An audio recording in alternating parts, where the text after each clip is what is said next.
सर्व देशातील नागरिकांना माझा नमस्कार। आज प्रत्येक विषय या फोनच्या माध्यमातून आपल्यापर्यंत पोहोचत आहे। मग कोणत्याही प्रकारच्या ज्याही आज घटना घडून राहिल्या त्या आणि आज प्रत्येक नागरिकांना सावध होणं गरजेचं झालेलं आहे। आज सावध जर नाही झालो तर भविष्यात आपण तकलीफमध्ये येऊ, हे सर्व नागरिकांनी समजून घ्यावं। कारण की सुरक्षा आणि न्यायव्यवस्था जर हातातून निघून गेली तर आपला पूर्ण देशातील नागरिकांचा सत्यानाश आहे। जात आणि धर्म हा दिमागातून बाहेरच काढा, फक्त सुरक्षा आणि न्यायव्यवस्था हा विषय दिमागात ठेवा।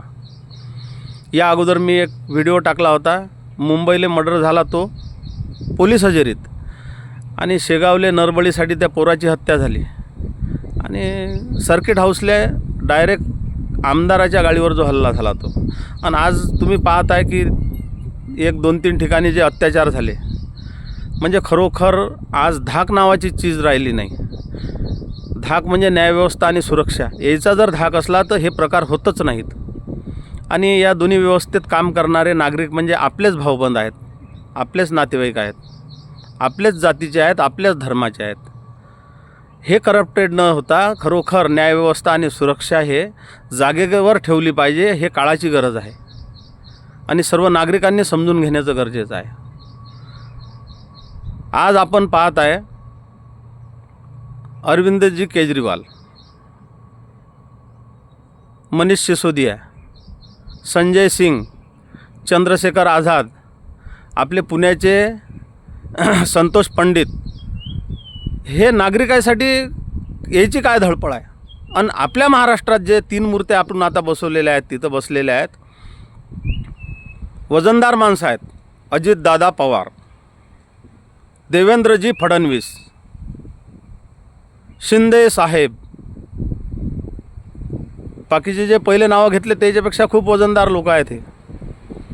आणि पूर्ण देशाच्या नागरिकांसोबत कोणते हे वरिष्ठ जे प्रतिनिधी म्हणा, सध्या पदाचा भार सांभाळणारे म्हणा, किंवा जेही काही असतील ते, तर नागरिकांप्रती कोणाचे काय विचार आहे पहा। आज मागील जे इलेक्शन होऊन गेलं तेव्हा सेना BJPनं पूर्ण महाराष्ट्रातल्या देशातील नागरिकांचा विश्वासघात केला, कारण की विश्वासात घेऊन मतं मिळवले आणि नंतर दोघंही अलग झाले आणि 5 वर्षापासून सत्यानाश झाला। आणि आता आपण विश्वासात घेतल्या नाही जाणार हे त्याच्या लक्षात आलं, तर आता तिघाही मिळून गेम पहा, अनेक प्रकारचे लाभाच्या लालचा देणं चालू आहे। आणि मी या अगोदर एक व्हिडिओ टाकला होता की एखादा उमेदवार जर 500, 1000, 5000 काही मतं विकत घेत असेल ना, तर असे गुन्हे याच्यावर दाखल झाले पाहिजे। आणि भारत सरकारमध्ये जे अधिकारी कर्मचारी आहेत, तर वरून ऑर्डर येते अधिकारी कर्मचाऱ्याला ऑर्डर देते, जा या रस्त्यावर उभ्या राहा, गाड्यावाल्याला थांबव। मग अशी एखादी वरून ऑर्डर बोलवा, अधिकाऱ्यानं कर्मचाऱ्याला ऑर्डर द्या की असे गैरप्रकार जे चालू आहे, कोणी कोणाला काही लालचा देत आहे तर याच्यावर गुन्हे दाखल करा ना स्वतःहून। रस्त्यावर उभं राहून तुम्ही दंडात्मक कारवाया करताना मग हे नाही करता येत का तुम्हाला? आपल्या महात्म्यानं महामानवानं जे व्यवस्थापन दिलं ना, त्याचा खरोखर योग्य रीतीनं फायदा झाला पाहिजे।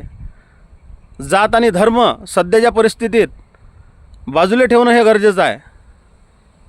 आणि प्रत्येक नागरिकाच्या सोबत गेम चालू आहे। पूर्ण देशातलं नागरिक म्हणजे दूध आहे, आणि हे दूध नासवायचा प्रयत्न ताकदनं चालू आहे।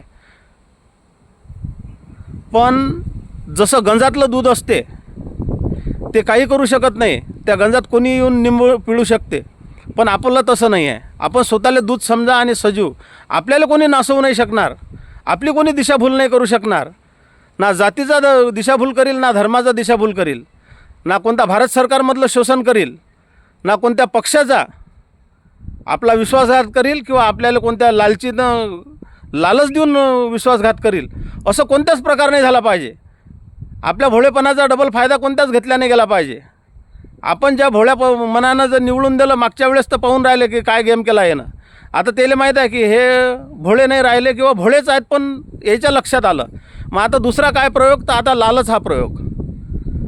आणि या फोनच्या माध्यमातून प्रत्येकजण आज दिसत आहे आपल्याला की खरोखर जनतेसाठी आवाज उचलणारा, जनतेच्या हितासाठी बोलणारा, मग ते शिक्षण असो, आरोग्य असो, सुविधा असो, किंवा न्यायव्यवस्था किंवा सुरक्षा असो, ह्या 5 गोष्टीसाठी जो खरोखर दिशेनं बोलण्याची तयारी आहे, या नागरिकाच्या इकडे नाही, त्या जे वरिष्ठ आहेत त्याच्या इकडे लक्ष द्या आणि स्वतःही आपण जागृत व्हा.